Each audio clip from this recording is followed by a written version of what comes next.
Chandigarh ESI hospital में सभी कर्मचारियों ने मिलकर हड़ताल कर दी, जिनका कहना है कि ठेकेदार लगातार अपनी मनमानी कर रहा है। ठेकेदार हर महीने हर कर्मचारी से उन्हीं की तनख्वाह से 3,000 रुपये रिश्वत मांग रहा है और उसने बेवजह हमारे 3 साथियों को नौकरी से निकाल दिया है। आप देख सकते हैं वीडियो के अंदर कि कर्मचारियों के हड़ताल पर जाने की वजह से किस तरह ईएसआई हॉस्पिटल में कूड़े कचरे का ढेर जगह जगह लग गया है, लेकिन प्रशासन को इससे कोई मतलब नहीं। यह देखकर समझ नहीं आता कि डॉक्टर यहाँ लोगों को ठीक करने के लिए बैठे हैं या और ज्यादा बीमार करने के लिए। प्रशासन की लगभग 2.5 से 3 घंटे की आपसी मीटिंग के बाद तक भी जब कोई नतीजा नहीं निकला, तब कर्मचारी वी-2 सचिव ने उनसे मिलने की कोशिश की, लेकिन मीटिंग में बैठे हॉस्पिटल के केयरटेकर संदीप वालिया ने मिलने से बिल्कुल मना कर दिया, जिसे देख कर्मचारियों में रोष और बढ़ गया और उन्होंने अस्पताल प्रशासन और ठेकेदार के खिलाफ जमकर नारेबाजी की और कहा कि आज हड़ताल का पहला दिन है, यदि समय रहते हमारे 3 साथियों को वापस नहीं लिया गया और हमारी रुकी हुई तनख्वाह नहीं दी गई तो इस आंदोलन को और तीखा किया जाएगा। देखिए, इनका ईएसआई हॉस्पिटल है अपना इंडस्ट्रियल रामदरबार फेज़ 2 के अंदर, और यहाँ पर जो यहाँ माली हैं उनका कॉन्ट्रैक्ट चेंज हुआ है और जो नया कॉन्ट्रैक्टर आया है उसने इन जो माली हैं 3 को इनको हटा दिया, अपने नए वर्कर यहाँ पे लाना चाहता है। और ये वर्कर जो हैं अपना 10-15 साल से लगे हुए हैं, यहाँ पे कंटिन्यू चल रहे हैं।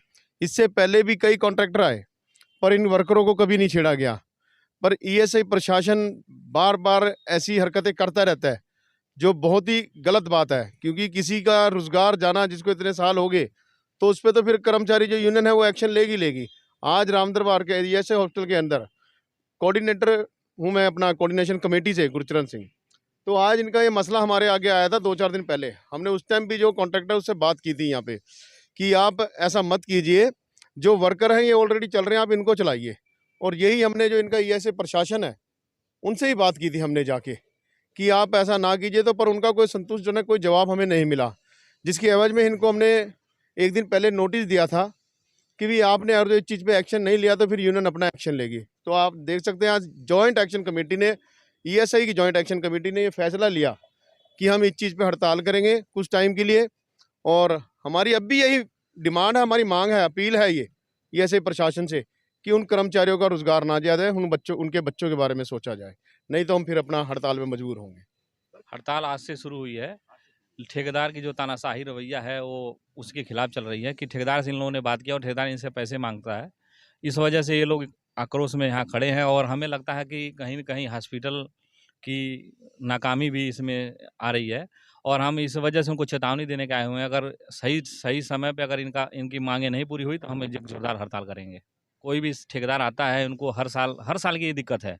हर साल ये करते हैं, ठेकेदारी किसी और को दे देते हैं और इनको कहते हैं कि ये निकाल दो। 16,000 में भी कहते हैं 3,000 हमें दे दो। मैं तो प्रशासन से यही कहना चाहूँगा कि ठेकेदार को बदलो, लेकिन यहाँ के कर्मचारियों को यहीं अस्थायी रहने दो, क्योंकि यहाँ का ये सारा इनको पता है, बढ़िया से काम करते हैं ये, हमने इनको काफ़ी दिनों से देखते आए हैं। ये तो मेरे प्रशासन से यही मांग रहेगी कि ये जो है ठेकेदार चाहे जिस मर्जी को रखो, लेकिन कर्मचारियों की रोजी रोटी न जाने पाए, इनको अस्थायी रखा जाए। जो कॉन्ट्रैक्ट है एजे इंडस्ट्री अपना कंपनी है, उसकी बाकायदा एक ऑडियो अपना वायरल हुई थी और वो ऑडियो भी यहाँ ईएसआई प्रशासन को दे दी गई, पर उल्टा हो रहा है काम। कॉन्ट्रैक्टर के ऊपर इनको एक्शन लेना चाहिए था, ठेकेदार के खिलाफ एक्शन लेना चाहिए था। ये ईएसआई प्रशासन ठेकेदार के साथ मिलकर अपना जो माली हैं, कर्मचारी हैं, उनके ऊपर एक्शन ले रहा है।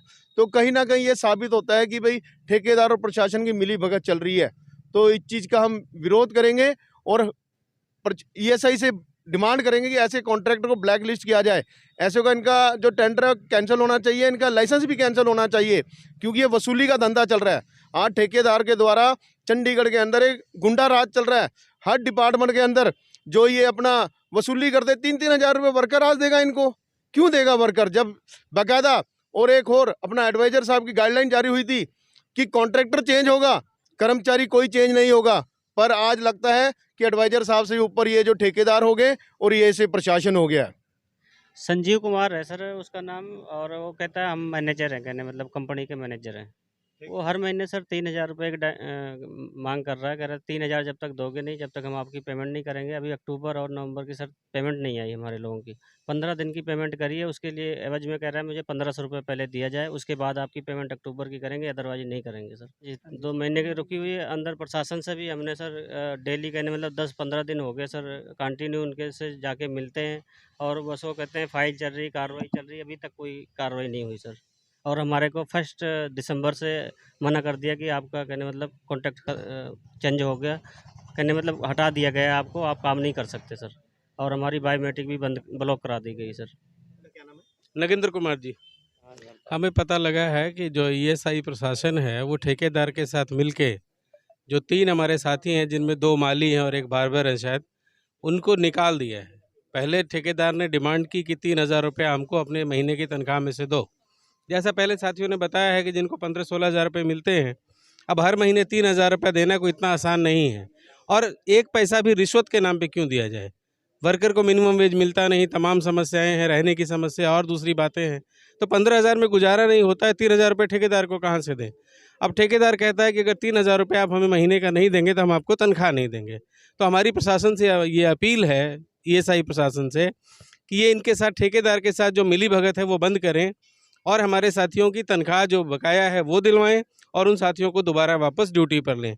अगर ये ऐसा नहीं करते हैं तो फिर हम अपना जो एजिटेशन है उसको तेज़ करेंगे। और यहाँ ही नहीं, ईएसआई सारे देश में है, सेंट्रल लेवल पे भी ईएसआई के जो अधिकारी हैं और केंद्र तक हम इस आवाज़ को लेके जाएंगे। ये इस तरह से चोरी, इस तरह से दादागिरी और मजदूरों का शोषण हम लोग बर्दाश्त नहीं करेंगे। और जो centre of Indian trade union है, हम लोग वहाँ से हैं, ये यूनियन है हमारी, तो किसी भी तरीके से यहाँ से लेके और किसी भी सेंटर तक, श्रम मंत्रालय तक हम इस आवाज़ को उठाएंगे। ठेकेदार की गुंडागर्दी नहीं होने देंगे। ठेकेदार हमेशा आता है तो कहता है कि हम 0% पर ठेका लेते हैं, तो हम तो उसका नहीं कहते कि तू 0% पर ठेका लो सर। वो 10% पर ठेका ले, उसके 10 लाख महीना का बचेगा तो क्या हमारे बच्चन के 10,000 रुपया दे देगा? तो हम अपने 15,000 रुपये हमसे कहें उसके दी 3,000 रुपये। हड़ताल पर बैठे हैं, हमारे 3 बंदे के निकाल दिया, इसीलिए हम इनके साथ दें, हमारे साथ रहते हैं, हम इनके साथ देंगे, जैसे होएगा वैसे देंगे साथ।